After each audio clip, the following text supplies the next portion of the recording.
Radio Star FM raidluku departaments piedāvā seriālu Ūdens rēks sadarbībā ar Spilva. Iepriekšējā sērijā Bahenfelzers izsaka Vaivaram aizdomas, ka Solvita ar viltu grib iegūt klarnetītes. Vaivars nolēma doties ar Solvitu ceļojumā uz lejastekšiem. Zintis pēc padzīšanas no klarnetītēm vēlas noslīcināties upē. Selēna lūdz Zintim atlikt nodomu, jo viņai uz tilta sākas pašas iedomātās dzemdības. 6. sērija – uz tilta netālu no klarnetītēm.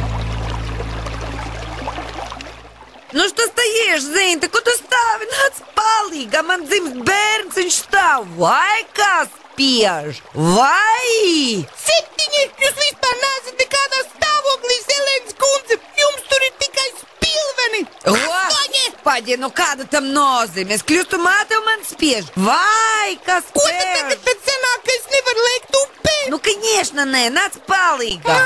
Nu labi, ja jau jāpieņem mazais Felzenbachers. Nu tad es esmu gatavs. Nu, kas jādara? Я не знаю. Kā?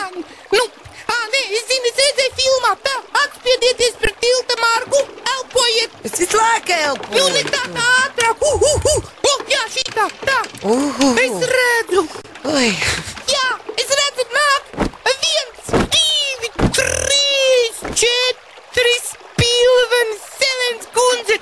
Jums piedzima 4 spilveni, urā! Ой, я мать героиня! Ура! Pagad, bet tas viens ir bantu bērns. Šie 3 spilveni no klarnetītēm, bet šis atpaļais nav mūsējais. O, tas ir no papaciža mašinas man. Nu tad ir labi, tā. Nu, spilveni ir piedzimuši, ko tagad? Nē, es esmu uz klarnetītēm. Nē, es nevaru tur iet, es taču esmu padzīts. Es tev piesakšu. Tu ņem tos 3, es ņemšu to maziņu, ejam. Ok, ejam, bērni, nākiet līdzi. Pašlī. Tāpat laikā klarnetīšu virtuvē. Ai, Vaivar, kā tu mani nobiedēji? Tā, Hildiņa izskatās, klarnetīšu budžets būs jāapgriež. Izbeidz, tad neiet tas biznes no rokas, jā? Nu, vai tad tu kopmītnēs esi redzējusi kādu viesi vai turistu? Nu, vispār pēdējā laikā nē. Nu, reģi, un virtuves gada izdevumus tādēļ samazināsim par vismaz 400 latiem. Nu, forši. Šogad jau bija jāgriež par 500, un vēl tagad par 400. Vaivar, bet kopējais cipars pirms 2 gadiem bija 1100. Lekās, gaļu ēdīsim mazāk, vairāk ēdīsim zāļumus. Gaļu mēs nepērkam. Mums taču pašiem ir sava trušu kūts. Ko? Tu manus trušus kauj, tie taču ir skriešanās sacīkstēm. Nu, Vaivar kungs, es jau ņemu tikai tos, kas ir veci, slimi un kurus es nevaru noķert. Un ja es nevaru noķert, tad tas nozīmē, ka skriešanās sacensībām jums viņi nedara. Nu jā, nu tad ekonomēsim uz zaļumiem. Vispār jāatzīst, uz zaļumus es fenderēju. Tu? Zodz? Nu jā, dillēm naudu es netērēšu. Atcerieties siltumnīcas. Nu, bērnībā, pretī mūsu bērndārza logiem bija siltumnīcas. Nu, atceros siltumnīcas. Nu, redz, nekas jau nav mainījies. Es vēl joprojām uz turieni eju, ņemšu. Nu, tas labi, bet budžets vienalga būs kaut kā mums jāsamazina. Nu, varbūt tad jums pašam nevajag braukt ar to Solvitu, tā ekskursijā, ja jau tā naudiņa tik ļoti jāpelna.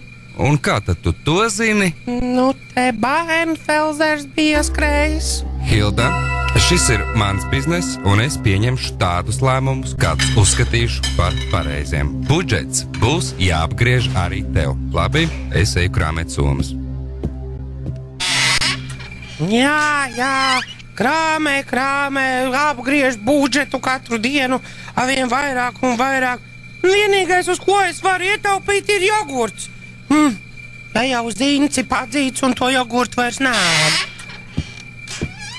Pamāmiņ, tu te esi? Jā, Leonīdiņ, nu nāc iekšā, nu kur tu biji? Piedod, šobrīd es vispār neredzu. Nekas, manu puisēn, tu tik un tā esi ļoti pievilcīgs. Redzi, pamāmiņ, man baigi apnicis, ka brīžiem es neredzu, brīžiem nedzirdu, bet tad es atcerējos, ka es pats esmu mediķis un es esmu nolēmis rīkoties. Tu mani dari krāmīgu, Leonīdiņ. Es izdomāju, es pats sevi operēšu.